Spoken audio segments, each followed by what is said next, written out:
بسم اللہ الرحمن الرحیم۔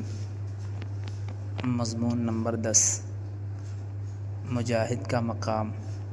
میرے محترم بزرگوں بھائیوں، مکہ اور مدینہ ہر مسلمان کو ہجرت اور جہاد کی یاد دہانی کراتے ہیں۔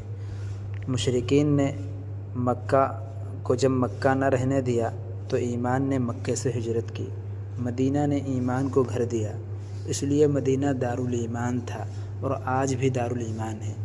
ایمان نے مدینے میں جہاد کو پایا اور پھر جہاد کی اس سواری پر ایمان مکہ کو لوٹا اور مکہ کو دوبارہ مکہ بنا دیا۔ میرے بھائیوں، پھر ایمان جہاد کی سواری پر ساری دنیا کو مکہ اور مدینہ سے جوڑنے کے لیے چلتا گیا۔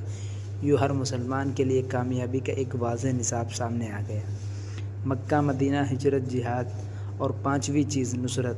سورہ انفال کے آخر میں غور فرما لیجئے، دل باغ باغ ہو جائے گا۔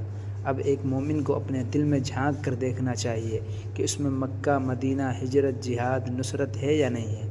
اگر موجود ہے تو الحمدللہ، اگر کوئی کمی ہے تو بڑے خطرے کی بات ہے۔ استغفر اللہ۔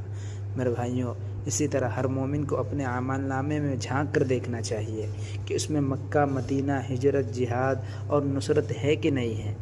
میرے بھائیوں، اصل بات کی طرف آتے ہیں، وہ دل کا شوق، دل کا ذوق، کیا ہمارے دل کا شوق اور ذوق ہے مکہ اور مدینہ، ہجرت، جہاد، نصرت سے جڑا ہوا ہے یا نہیں ہے؟ ہمیں غور کرنا چاہیے۔ جڑا ہوا ہے تو بہت مبارک، بہت مبارک۔ میرے محترم بزرگوں بھائیوں، حج اسلام کے محکم اور قطعی فرائض میں سے ایک فریضہ ہے۔ یہ زندگی میں ایک بار ضرور ادا ہوتا ہے جب اس کی شرائط پائی جائیں۔ سال میں ایک مرتبہ ادا